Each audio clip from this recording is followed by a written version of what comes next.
Hello dear student, myself Sanjay sir, physics faculty. Today we will discuss about NCERT class number 11, chapter number 5, laws of motion. तो student previous video lecture में हमने क्या discuss किया था? तो previous video lecture में हमने discuss किया था मोशन इन लेवल रोड, कि जब कोई कार लेवल रोड के ऊपर सर्कुलर मोशन करेगी तब जहाँ पे वो टर्न ले रही है तो उस केस पे उसके पास मैक्सिमम स्पीड कितनी होनी चाहिए उसके बारे में हमने डिस्कस किया था। थोड़ा रिकॉल कर लेते हैं कि उसका फॉर्मूला क्या था। तो स्टूडेंट हमने देखा था कि जो टर्न वाला रोड आता है, मतलब सर्कुलर रोड है, सर्कुलर ट्रैक है, उसके ऊपर जब हमारे पास कोई व्हीकल मोशन कर रहा है तो उस मोशन के केस में वो कितनी स्पीड से वहाँ से पास हो कि वो इजीली वहाँ से निकल जाए विदाउट एनी स्लिपिंग, कि वो रोड के बाहर नहीं निकले, इजीली वहाँ से निकल जाए। तो उसके लिए उसके पास मिनिमम कितनी स्पीड होनी चाहिए, ओके, मतलब मैक्सिमम कितनी स्पीड होनी चाहिए, वो हमने डिस्कस किया था। तो यहाँ पे हमने एक बात की थी कि जब भी हम कोई कार या कोई भी बॉडी के ऊपर का मोशन की बात कर रहे हैं तो मोशन के पीछे क्या होता है, तो फोर्स होता है। तो यहाँ पे हमें वेलोसिटी निकालना है, तो वेलोसिटी निकालने के लिए पहले तो हमने इसके ऊपर एफबीडी ड्रॉ किया था। तो एफबीडी में हमने देखा था कि जो एक फोर्स होता है, मान लो कि इसका मास m है, तो एक फोर्स mg ऑलवेज डाउनवर्ड में लगता है जिसको हम वेट फोर्स बोलते हैं। उसको बैलेंस करने वाला फोर्स कॉन्टेक्ट के नॉर्मल होता है जिसको हम नॉर्मल फोर्स n बोलते थे, नॉर्मल रिएक्शन। क्लियर? अभी स्टूडेंट यहाँ से ये सर्कुलर मोशन कर रहा है, जब भी कोई ऑब्जेक्ट सर्कुलर मोशन करेगा तो उसके लिए रिस्पॉन्सिबल जो फोर्स होता है वो क्या होता है? तो रिस्पॉन्सिबल फोर्स होता है वो होता है सेंट्रीपिटल फोर्स। ओके, वो रियल फोर्स नहीं है लेकिन उसको प्रोवाइड किया जाते हैं, मतलब उसकी जो नीड है वो कोई दूसरे फोर्स कंप्लीट कर दे। ओके, हमने डिस्कस किया था प्रीवियस वीडियो लेक्चर में कि जो सेंट्रीपिटल फोर्स है वो टूवर्ड टू सेंटर होता है और वो फोर्स रिस्पॉन्सिबल है कोई भी बॉडी को सर्कुलर मोशन कराने के लिए। लेकिन इस केस में सर्कुलर मोशन हो रहा है तो सर्कुलर मोशन के लिए यहाँ पे जो सेंट्रीपिटल फोर्स लगेगा वो टूवर्ड टू सेंटर, मतलब एफसी सेंटर की तरफ लग रहा है। तो वो फोर्स यहाँ पे कौन प्रोवाइड करेगा? हमने थ्रेड के केस में देखा था कि कोई यहाँ पे हमारे पास स्ट्रिंग है और स्ट्रिंग के नीचे हमने कोई ऑब्जेक्ट को यहाँ पे सस्पेंडेड किया हुआ, इसके बाद इसको हम कुछ एंगल से ऐसे मोशन करवाए तो यहाँ पे जो सर्कुलर मोशन हो रहा है उसके लिए रिस्पॉन्सिबल जो फोर्स था वो था आपका टेंशन का एक कंपोनेंट, ये टेंशन फोर्स लगता है। ओके, और एक दूसरा एग्जांपल भी देखा था कि कोई एक मूविंग आपके पास व्हीकल हो या तो मूविंग कोई भी मतलब में डिस्क हो, तो उसके ऊपर आपने कॉइन रखा था, उस कॉइन को हम मोशन करवा रहे थे डिस्क के साथ, मतलब में कम स्पीड थी वो डिस्क के साथ मोशन कर रहा था कॉइन। ओके, आप लोगों ने प्रैक्टिकली भी ये ऑब्जर्वेशन किया है, कोई रोटेटिंग डिस्क है उसके ऊपर कॉइन रखोगे या तो फैन के जो विंग्स है उसके ऊपर आप कोई कॉइन रखोगे, कम स्पीड होगी उसके साथ रोटेट करेगा। लेकिन जैसे ही स्पीड इंक्रीज हो जाएगा वो बाहर चला जाएगा क्योंकि सेंट्रीफ्यूगल फोर्स बढ़ जाएगा। यहाँ पे सेंट्रीपिटल फोर्स लग रहा है इसलिए वो डिस्क के साथ रोटेट हो रहा है। तो सेंट्रीपिटल फोर्स की जो रिक्वायरमेंट है वो नीड कौन कंप्लीट कर रहा है यहाँ पे? तो यहाँ पे फ्रिक्शन फोर्स, कॉइन और ये जो डिस्क है उसके बीच में, कॉन्टेक्ट के बीच में फ्रिक्शन फोर्स था, इसलिए वो अपनी मोशन कंटिन्यू रख रहा था, सर्कुलर मोशन। इस केस में टेंशन था। ओके, हमने प्लेनेटरी मोशन देखा तो उसके अंदर ग्रेविटेशनल फोर्स, इलेक्ट्रॉन जो रिवॉल्व कर रहे हैं न्यूक्लियस के सराउंडिंग में, उसके पीछे जो रिस्पॉन्सिबल सेंट्रीपिटल फोर्स है वो फोर्स कौन प्रोवाइड कर रहा था वहाँ पे? तो वो प्रोवाइड कर रहा था इलेक्ट्रिकल फोर्स। क्लियर? तो इस केस में भी कोई फोर्स होना चाहिए, तो वो फोर्स कौन था? तो वो फोर्स था आपका फ्रिक्शनल फोर्स Fs। क्लियर? उसके ऊपर से हमने फॉर्मूला लिखा था कि Fc इक्वल्स टू Fs। तो यहाँ पे हमारे पास Fc मतलब mv²/r जो सेंट्रीपिटल फोर्स होता है, और Fs मतलब आपका फ्रिक्शनल फोर्स जिसको हम लिखते हैं μsn। जब आपका v मैक्स होता है तो उस केस में आपका Fs भी मैक्स हो जाएगा, मतलब वेलोसिटी इंक्रीज होगी, वेलोसिटी बढ़ेगी, वैसे वैसे सामने फ्रिक्शन फोर्स भी बढ़ेगा क्योंकि सेल्फ एडजेस्टिंग फोर्स है। जितना फोर्स वेलोसिटी बढ़ाते जाओगे, कार की स्पीड बढ़ाते जाओगे, उसको सर्कुलर मोशन मेंटेन कराने के लिए फ्रिक्शन भी बढ़ते जाएगा, लेकिन कुछ लिमिट तक। ओके, फिर क्या हो जाएगा, वो फ्रिक्शन फोर्स भी वहाँ पे काम नहीं करेगा, कार स्लिप होके रोड के बाहर चली जाएगी। ओके, स्लाइड करके बाहर चली जाएगी। तो मतलब वी मैक्स हो रहा है तो तभी एफ एक्स हो रहा है, तो मैक्सिमम स्पीड कितनी होनी चाहिए कि वो इजीली वहाँ से निकल जाए? तो वी मैक्स हम ढूंढ रहे थे, तो यहाँ पे हम सफिक्स में वी मैक्स लिख सकते हैं, यहाँ पे μsn। तो स्टूडेंट आपके पास फॉर्मूला बनेगा और n इक्वल्स टू आपको पता है क्या होता है mg। कैसे mg? तो ये दोनों बैलेंसिंग फोर्स थे। ओके, तो mv² max divided by r equals to mu s m g, दोनों साइड से एम एम कैंसिल था, तो v square max equals to हम लिखते थे म्यू एस आर जी, तो वी मैक्स इक्वल्स टू ये दोनों साइड्स, ये स्क्वायर निकालने के लिए दोनों साइड रूट लिया, तो रूट लेने से क्या आएगा आपके पास formula mu s r g. तो मतलब लेवल रोड के ऊपर आपको इजीली पास होना है वहाँ से, मतलब इजीली मूव होके जाना है, तो वो कैसे आप वहाँ से इजीली निकल सकते हो विदाउट एनी एक्सीडेंट, या तो अवॉइड कर सकते हैं एक्सीडेंट को, या तो विदाउट एनी स्लीपिंग या स्लाइडिंग आप वहाँ से टर्न कैसे ले सकते हो मैक्सिमम स्पीड से, तो कि इतनी स्पीड होगी आपके पास, ओके, तो आप वहाँ से इजीली निकल सकते हो। क्लियर? मतलब में आपका जो स्पीड है इसके बराबर या तो इससे कम होगा, तो उस केस में आप वहाँ से विदाउट स्लीपिंग या स्लाइडिंग निकल सकते हो। लेकिन इससे ज़्यादा हो गया आपका v max mu s r g से ज़्यादा हो गया, तो आप वहाँ से क्या हो जाओगे, रोड से बाहर स्लिप करोगे, ओके, रोड के बाहर चले जाओगे। तो ये फॉर्मूला हमने लास्ट वीडियो लेक्चर में किया था। आज हम देखने वाले हैं जो मोशन है, सेम मोशन है, सर्कुलर मोशन ही है, लेकिन रोड कैसा है, बैंक रोड है। बैंक रोड मतलब क्या होता है स्टूडेंट, जो बाहर की जो आउटर एज होती है, ये रोड था, रोड का जो आउटर एज है, मान लो कि ये रोड है, तो ये रोड का ये आउटर एज हुआ, ये आउटर एज को थोड़ा ऊपर कर दे, मतलब मैं ऐसा इंक्लाइन बना दे, तो ये जो होता है उस रोड को बोलते हैं बैंक रोड। मतलब आउटर एज ऊपर होगा और इनर एज नीचे होगा। इनर एज अंदर वाला जो एज है रोड का वो नीचे होता है उसका, और ऊपर वाला जो मतलब आउटर एज होता है वो थोड़ा ऊपर रहेगा, मतलब ऐसे रहेगा, ओके, ऐसे रहेगा। तो उस केस में आपको वहाँ पे स्पीड कितनी रखनी पड़ेगी स्टूडेंट? ये जो वी मैक्स था वो लेवल रोड के ऊपर था, मतलब लेवल रोड पे आप क्या कर सकते हो कि म्यू एस बढ़ा के आप वी मैक्स को मेंटेन कर सकते थे। लेकिन मुझे वी मैक्स फ्रिक्शन के साथ कुछ और जोड़ दूँ और मैं वी मैक्स को और ज़्यादा बढ़ा दूँ, तो मैं कैसे कर सकता हूँ? तो वही यहाँ पे हम डिस्कस करने वाले स्टूडेंट। फिर से एक बार कि हमें कोई लेवल रोड के ऊपर से सर्कुलर मोशन करना है, तो जहाँ पे टर्न ले रहे वहाँ पे हम क्या करें, स्पीड को इंक्रीज करना चाहते हैं कि मैक्सिमम स्पीड से वहाँ से निकलना चाहते हैं। लेकिन वो स्पीड मैक्सिमम होगी तो कुछ लिमिट तक फ्रिक्शन काम करेगा, लेकिन हमारी स्पीड मैक्सिमम और ज़्यादा करे तो उस केस में म्यू एस काम नहीं करेगा, फ्रिक्शन काम नहीं करेगा, हम रोड के बाहर निकल सकते हैं, ओके। तो हमें मैक्सिमम स्पीड करनी है, वी मैक्स को और बड़ा करना है कि मान लो कि पहले हम टर्न ले रहे थे और 30 किलोमीटर पर आवर से ले रहे हैं, हमें 60-70 किलोमीटर पर आवर से उस टर्न को कवर करना है, वहाँ से हमें निकलना है। तो उस केस में हमें फ्रिक्शन के साथ और कोई पैरामीटर को इंक्लूड कर दे तो हमारे वी मैक्स को इंक्रीज कर सकते।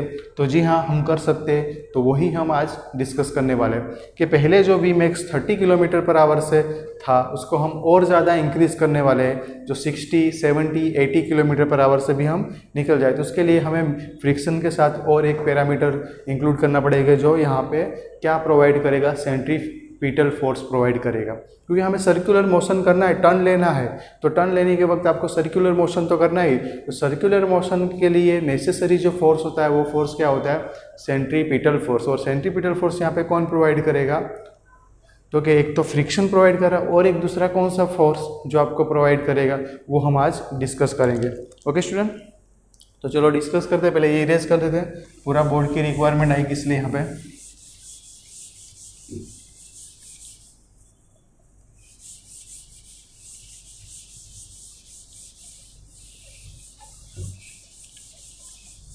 ओके चलो यहाँ पे देखो कि आपके पास इससे एक बैंक रोड है। बैंक रोड मतलब इंक्लाइंड रोड है आपके पास, ओके, प्लेन रोड नहीं है। सर्कुलर मोशन ये आगे से होगा, देखो ऐसा टर्न ले रहे हैं, ये आउटर एज है, ओके, ये इनर एज है। सपोज करो कि ये जो इंक्लाइंड प्लेन है इसका एंगल थीटा है और इसके ऊपर कोई व्हीकल मोशन करिए, वो व्हीकल में दिखा देता हूँ यहाँ पे। आप लोग भी दिखा सकते हो, नेसेसरी नहीं है कि आप डायग्राम कार ही बनाओ या ट्रक ही बनाओ, ऐसा नेसेसरी नहीं है, ओके। ये तो सिर्फ मैं रिप्रेजेंटेशन बेटर हो इसलिए दिखा रहा हूँ, ओके। ये यहाँ पे एक कार, तो हमें इस कार को वहाँ टर्न करवाना है मैक्सिमम स्पीड से, वी मैक्स से ये सर्कुलर मोशन करवाना है तो हमें क्या करना पड़ेगा। आप लोगों ने फार्मूला 1 रेसिंग देखी होगी, उसके अंदर देखो कि वहाँ से जो कार मोशन करती है वो मैक्सिमम स्पीड से मोशन करती है। जो ट्रैक होता है उनका फार्मूला रेसिंग का, वो ट्रैक के पीछे का फिजिक्स क्या है वही हम यहाँ पे डिस्कस करने वाले हैं। फार्मूला 1 रेसिंग के अंदर आप लोगों ने ऑब्जर्वेशन किया होगा तो जो व्हीकल्स होते हैं वो क्या होते हैं, हैवी मतलब ज़्यादा स्पीड से जाते हैं, उनकी स्पीड बहुत मैक्सिमम होती है। तो उस केस में वो लोग टर्न कैसे लेंगे, सर्कुलर मोशन तो कर रहे हैं, उसके पीछे का फिजिक्स क्या वो हम यहाँ पे आज समझेंगे। ओके, डेरिवेशन में कुछ है नहीं, आपको उसको इमेजिन करना है। ओके, पहले तो कोई भी बॉडी हो उसके ऊपर के लगने वाले फोर्स आपको दिखा देने। तो फर्स्ट ये बॉडी के ऊपर डाउनवर्ड डायरेक्शन में, वो कहीं पे भी डाउनवर्ड डायरेक्शन में mg फोर्स लगेगा ही लगेगा, तो मैंने mg को दिखा दिया। अभी ये बॉडी कॉन्टेक्ट है, देखो ये सरफेस के साथ कॉन्टेक्ट में है, तो कॉन्टेक्ट के साथ जो फोर्स होता है वो नॉर्मल फोर्स हम ऐसे दिखाते हैं। कॉन्टेक्ट के नॉर्मल जो फोर्स होता है उसको हम नॉर्मल रिएक्शन n से दिखाते हैं। अभी स्टूडेंट यहाँ पे हमें ईजी रहे इसलिए इसको कार्टेशियन कोऑर्डिनेट सिस्टम में कन्वर्ट करते हैं। कार्टेशियन कोऑर्डिनेट सिस्टम में कन्वर्ट करने के लिए मैं यहाँ पे एक्स और वाई एक्सेस दिखा देता हूँ। ये जो डॉटेड लाइन से दिखा रहा हूँ ये आपका कंसिडर करो +x है और ये आपका -x। ओके, और ये वाला आपका होगा, ये आपका +y और ये आपका -y। क्लियर इतना। अभी स्टूडेंट देखो कि फ्रिक्शन फोर्स कहाँ लगेगा। देखो मोशन ऐसे हो रहा है, गाड़ी ऐसे बाहर की तरफ निकलना चाहिए लेकिन फ्रिक्शन फोर्स अंदर की तरफ लगेगा। तो ये जो टायर्स है उसके अंदर फ्रिक्शन फोर्स इस तरफ लगेगी। ये जो फोर्स है मैं दिखा रहा हूँ ये आपका फ्रिक्शन फोर्स। क्लियर।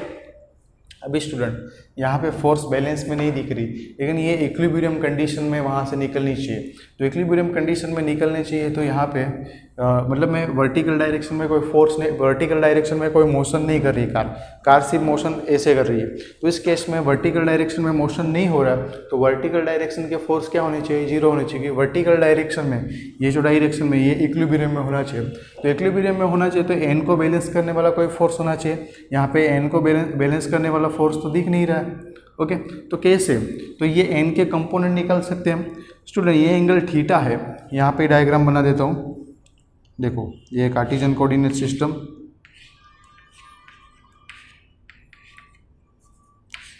ये कार्टेशियन कोऑर्डिनेट सिस्टम, ये x, ये -x, ये y, ये -y। ओके, अभी दिखा देता हूँ। यहाँ पे देखो ये आपका एंगल, ये आपका एंगल थीटा है। ओके, ये इंक्लाइन के ऊपर जो नॉर्मल फोर्स लग रहा है वो इस तरफ है, नॉर्मल फोर्स। अभी स्टूडेंट इसको आगे एक्सटेंड करो डॉटेड लाइन से। ये एंगल थीटा है, ये एंगल 90 है, तो ये एंगल कितना होगा, 90 - थीटा होगा। क्लियर। ये दिखाने की जरूरत नहीं, एग्जाम में आपको समझने के लिए। ये 90 - थीटा। अभी स्टूडेंट ये पूरा जो एंगल है ये एंगल आपको 90 दिख रहा है इसके साथ, तो ये 90 - थीटा, ये 90 है तो ये एंगल कितना होगा, थीटा होगा। तो ये एंगल थीटा है तो इसका अल्टरनेटिंग एंगल ये क्या हो जाएगा, थीटा हो जाएगा। ये एंगल क्या हो जाएगा, थीटा। तो स्टूडेंट ये n cos थीटा वाला जो है ये एंगल क्या बनाएगा, थीटा बनाएगा। क्लियर, यही चीज़ मैंने यहाँ पे दिखाई।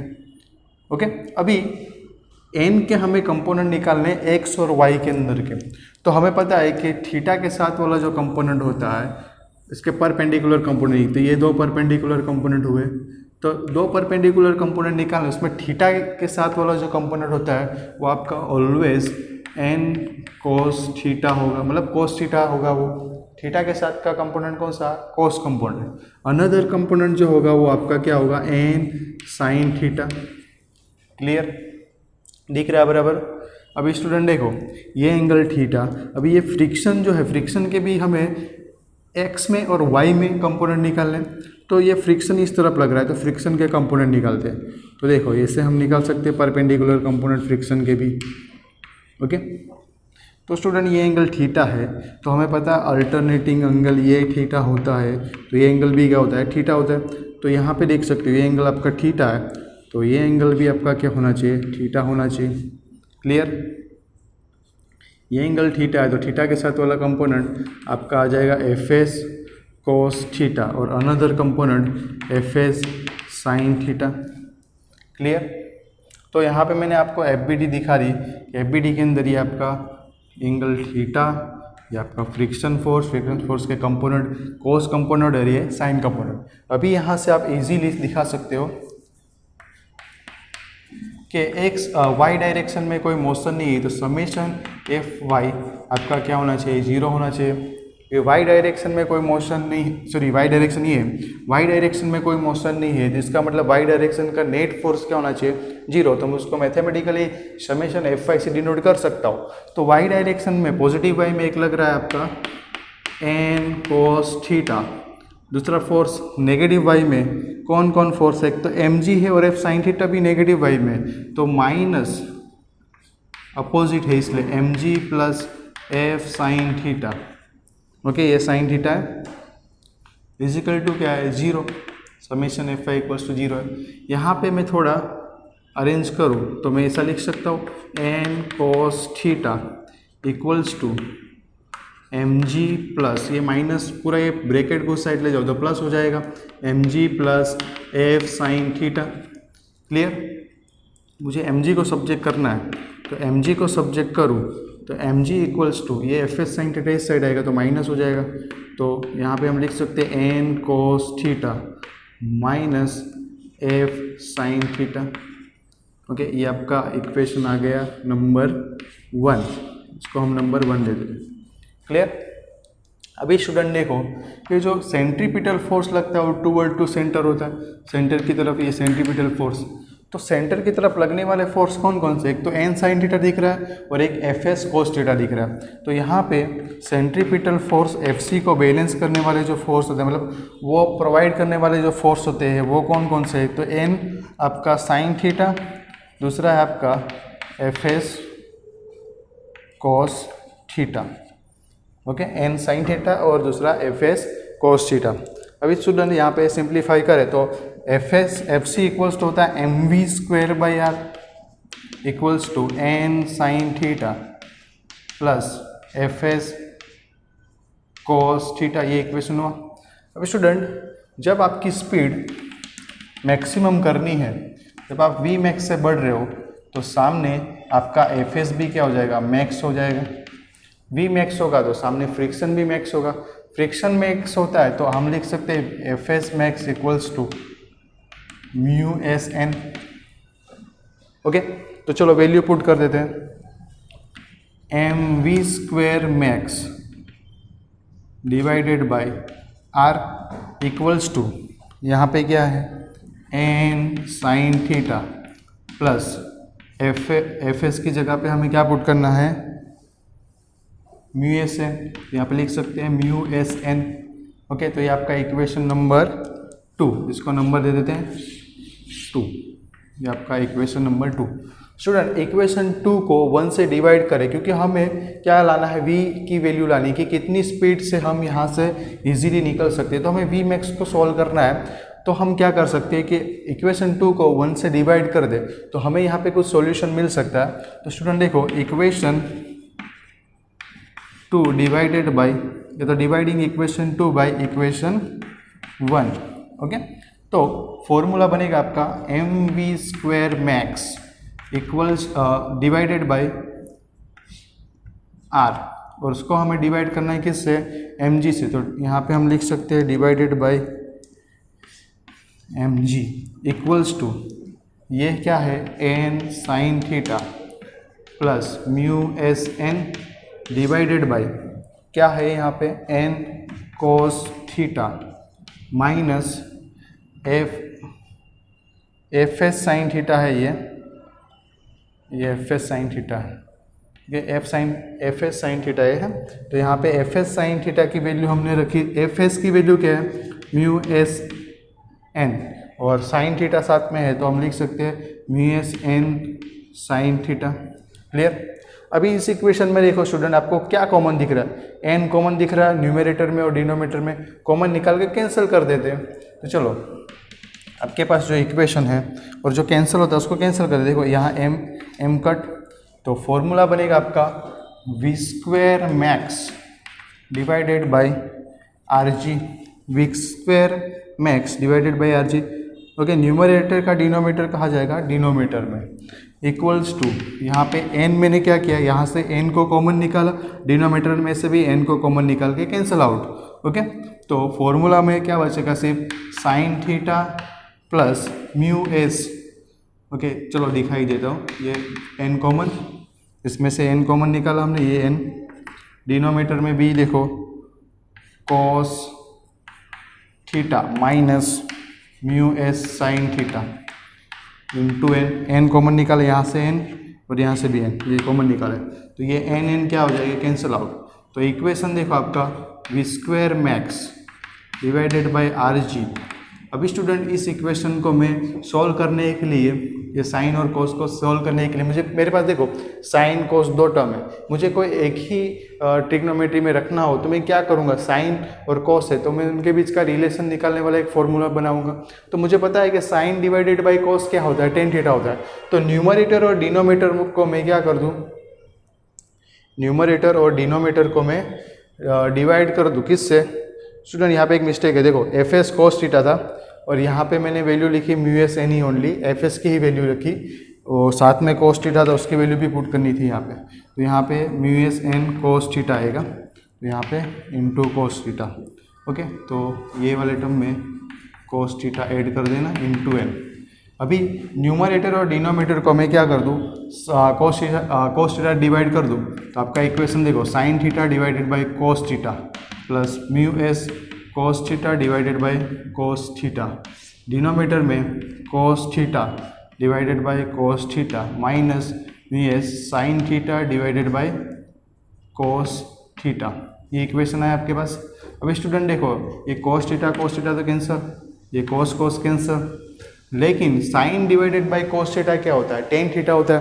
तो हम यहाँ पे क्लियरली लिख सकते हैं V square max equals to, ये आर जी को मल्टीप्लाई में ले लेते हैं, tan theta plus mu S divided by 1 minus mu S tan theta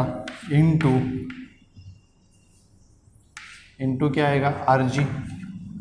clear. अभी चाहिए हमें वी मैक्स, तो वी मैक्स को सब्जेक्ट बनाए, तो वी मैक्स इक्वल्स टू, क्योंकि स्क्वायर है दोनों साइड रूट लेना पड़ेगा, दोनों साइड रूट लेते हैं, तो टेन थीटा, थीटा वाले टर्म को पीछे ले लेते हैं, तो लिख सकते हैं म्यू एस, थोड़ा चलो कोई बात नहीं, mu S plus tan theta divided by 1 minus mu S tan theta into are G. Okay, ये आपका फाइनल वी मैक्स का फॉर्मूला हुआ। ओके, ये आपका वी मैक्स हुआ। क्लियर।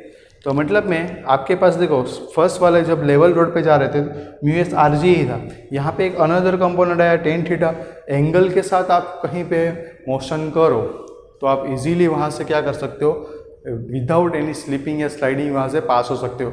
आप लोगों ने फार्मूला 1 रेसिंग देखा होगा तो कुछ ऐसे झुक के चलाती है गाड़ी, तो वो एंगल को ये मेंटेन कर रहे होंगे।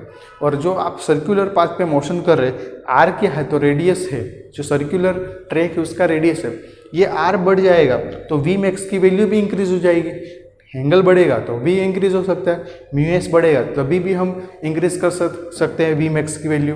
अभी वी मैक्स की वैल्यू म्यू एस पे ही डिपेंड करती थी लास्ट वाले हमारे इक्वेशन में, और आर के ऊपर, यहाँ पे एंगल के ऊपर भी डिपेंड करे। तो जब इंक्लाइंड प्लेन होगा, इंक्लाइंड रोड होगा, ऐसे बैंक रोड होगा, तो उसके ऊपर इजीली हम क्या कर सकते हैं, स्पीडीली वहाँ से टर्न ले सकते हैं। पहले क्या था तो कम स्पीड से हम टर्न ले सकते थे क्योंकि हमें ब्रेक लगाना पड़ता है जब लेवल रोड के ऊपर जाते हैं, लेकिन जब लेवल रोड नहीं है, कैसा बैंक रोड है और वो सर्कुलर ट्रैक है, वहाँ से टर्न लेना हो तो आप मैक्सिमम स्पीड से टर्न ले सकते हो। ओके स्टूडेंट, और एक केस दिया है टेक्स्ट बुक में, वो क्या दिया है कि जब आप स्मूथ ट्रैक के ऊपर, स्मूथ रोड हो जहाँ पे फ्रिक्शन नहीं हो, पॉसिबल नहीं है स्मूथ ट्रैक बनाना, लेकिन आइडियल केस लिया है। ओके, प्रैक्टिकली पॉसिबल नहीं, हम आइडियल केस देख रहे हैं जहाँ पे स्मूथ रोड के ऊपर जब आप मोशन करोगे, इंक्लाइंड ही रोड है, बैंक रोड ही है, तो उस केस में वी मैक्स की वैल्यू क्या होगी, मतलब उसको ऑप्टिमम स्पीड बोलते हैं। तो ऑप्टिमम स्पीड की वैल्यू क्या होगी, जब म्यू एस आपका क्या हो जाएगा 0, तो उस टाइम की जो स्पीड होगी, देखो म्यू एस को 0 करेंगे तो ऊपर म्यू एस 0, ये टेन थीटा, डिनोमीटर में 1 माइनस म्यू एस 0, तो ये पूरा टर्म 0 हो जाएगा। तो आपका इक्वेशन बनेगा under root R G tan theta, ये आपका ऑप्टिमम स्पीड का फॉर्मूला हुआ जब म्यू एस आपका 0 होगा तब। क्लियर। तो आई होप सभी को ये थियरी के अंदर पता चला होगा, इंपॉर्टेंट थियरी है, 3 या 4 मार्क्स में पूछना हो तो पूछ सकते हैं। न्यूमेरिकल्स भी इसके ऊपर से बनते हैं। मेन आपका FBD है, आप FBD बनाना सीख लोगे तो इजीली फाइंड कर सकते हो। FBD का मतलब क्या होता है, कोई बॉडी के ऊपर लगने वाले जो फोर्स है उसको हम एक ही पॉइंट के ऊपर से दिखाए, उसको हम FBD बोलते हैं। तो ये मैंने एक ही पॉइंट के ऊपर से दिखाने की ट्राई की, ये आपका FBD हुआ। क्लियर? तो अच्छे से नोट करो। Thank you.